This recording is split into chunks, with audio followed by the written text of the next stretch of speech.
more and more people got to see me.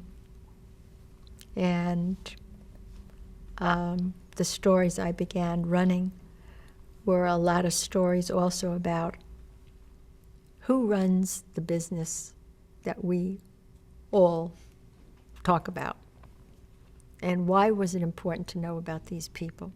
And my feeling was these were the people who made the decisions, what you and I got to see.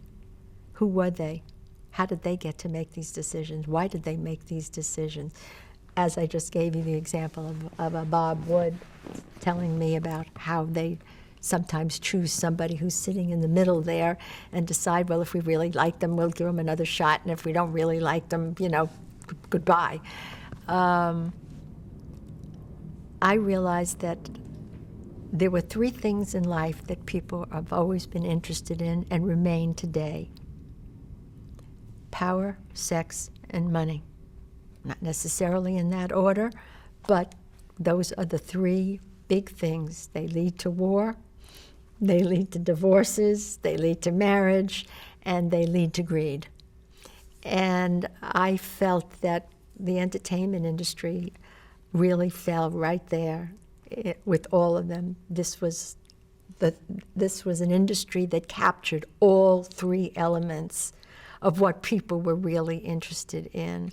And I began breaking big stories about big executives leaving studios, going to networks, vice versa, and major stories, the David Begelman scandal, which was really one of the first big blue-collar scandals that Hollywood had seen in a lot of years.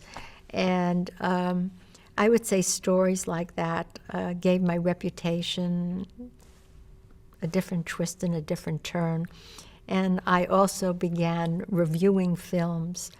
And in reviewing films, that also gave me, I think, a big leg up on who I could get to interview and people of that nature. And so there's no denying that Good Morning America was totally responsible in the end of bringing it all under one roof and people really getting to see just not 2 minutes of this and 3 minutes of that.